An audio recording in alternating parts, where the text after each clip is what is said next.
Hi മക്കളെ, relations and functions എന്ന ചാപ്റ്ററിൽ ഗ്രാഫ് വരയ്ക്കുന്നതിൽ സ്ഥിരമായിട്ട് ചോദിക്കുന്ന ഒരു ക്വസ്റ്റ്യൻ ആണ് മോഡുലസ് ഫംഗ്ഷന്റെ ഗ്രാഫ്.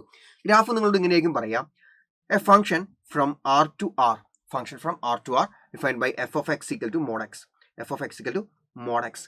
ഇതിന്റെ ഗ്രാഫ് വരയ്ക്കാൻ നേരെ ക്വസ്റ്റ്യൻ തരും. അല്ലെങ്കിൽ നേരെ direct f of x equal to mod x തരണമെന്നില്ല. ചിലപ്പോൾ ഇങ്ങനെ എഴുതും അവർ ഫംഗ്ഷൻ. എങ്ങനെ അറിയോ? F of x is equal to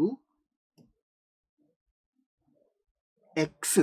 എപ്പോൾ എക്സിന്റെ value greater than or equal to 0 ആണെങ്കിൽ. ഇനി എക്സിന്റെ വാല്യൂ ലെസ് ദാൻ 0 ആണെങ്കിൽ മൈനസ് എക്സ്. ഇത് രണ്ടാണെങ്കിലും മോഡുലസ് ഫംഗ്ഷൻ ആണെന്ന് നിങ്ങൾ മനസ്സിലാക്കി വെച്ചോളാം. ഇത് രണ്ടാണ് നിങ്ങൾക്ക് ഒന്നുകിൽ ഇതായിരിക്കും തരിക, അല്ലെങ്കിൽ ഇതായിരിക്കും തരിക. രണ്ട് തന്നാലും മോഡുലസ് ഫംഗ്ഷൻ ആണെന്ന് മനസ്സിലാക്കി വെക്കണം. ഇത് കണ്ടാൽ നിങ്ങൾക്ക് അറിയാം മോഡുലസ് ഫംഗ്ഷൻ ആണ് അല്ലെ. മോഡുലസ് ഫംഗ്ഷന്റെ പ്രത്യേകത എന്താ? പോസിറ്റീവ് ആണെങ്കിൽ അത് അങ്ങനെ തന്നെ എഴുതാം, നെഗറ്റീവ് ആണെങ്കിൽ അതിനെ പോസിറ്റീവ് ആക്കി മാറ്റി എഴുതണം, അത്രയേ ഉള്ളൂ. ഓക്കെ, അപ്പോൾ ഗ്രാഫ് എങ്ങനെയാ വരിക? Graph just Y axis X axis എന്നിട്ട് നേരെ ഇങ്ങനെ അങ്ങോട്ട് പോകും, ഇങ്ങനെ അങ്ങോട്ട് പോകും. ഇങ്ങനെയാണ് ഗ്രാഫ് വരിക. അപ്പോൾ കൃത്യമായിട്ട് പഠിച്ചു വെച്ചോളൂ മോഡുലസ് ഫംഗ്ഷന്റെ ഗ്രാഫും കാര്യങ്ങളും. പിന്നെ അതിന്റെ ഡൊമൈൻ എന്ന് പറഞ്ഞാൽ എന്താണ് വരിക? ഡൊമൈൻ എന്ന് പറഞ്ഞാൽ എക്സ് വാല്യൂസ് ആണ് അല്ലെ. ഡൊമൈൻ എന്ന് പറഞ്ഞാൽ എന്താ? എക്സ് വാല്യൂസ് ആണ്. എക്സ് വാല്യൂസ് എന്ന് പറഞ്ഞാൽ കംപ്ലീറ്റ് ഗ്രാഫ് ഇങ്ങനെ പോകുന്ന സമയത്ത് എവിടുന്ന് എക്സ് ആക്സിൽ ഏത് പോയിന്റ് നോക്കിയാലും അവിടെ ഗ്രാഫ് ഉണ്ടാവും. അപ്പം ഡൊമൈൻ എന്ന് പറഞ്ഞാൽ കംപ്ലീറ്റ് റിയൽ നമ്പേഴ്സ് ആണ്, റിയൽ നമ്പേഴ്സ്. എന്നാൽ റേഞ്ച് എന്ന് പറഞ്ഞാലോ വൈ വാല്യൂസ് ആണ്.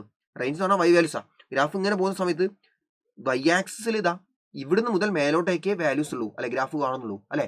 അപ്പോൾ closed interval 0 to infinity. Range എന്ന് പറഞ്ഞാൽ closed interval 0 to infinity. Infinity എടുത്ത് നമ്മൾ ഓപ്പൺ ഇന്റർവൽ ആണ് കേട്ടോ. അപ്പോൾ ഡൊമൈൻ എന്ന് പറയുന്നത് ആറും റിയൽ നമ്പേഴ്സും, റേഞ്ച് എന്ന് പറഞ്ഞാൽ ക്ലോസ്ഡ് ഇന്റർവൽ 0 to ഇൻഫിനിറ്റി ആയിരിക്കും. ഇതൊന്നും നല്ലോണം പഠിച്ചു വെച്ചോളൂ. ഗ്രാഫ് വരയ്ക്കാനൊക്കെ കൃത്യമായിട്ടൊന്ന് പഠിച്ചു വെച്ചോളൂ. ഗ്രാഫ് എങ്ങനെയാണ് വരികയെന്നും എങ്ങനെയാണ് അത് വരയ്ക്കുന്നതെന്നൊക്കെ കൃത്യമായിട്ട് പഠിച്ചു വെച്ചോളൂ. ഒരു ഷുവർ ഷോർട്ട് ക്വസ്റ്റൻ ആണ് മക്കളെ.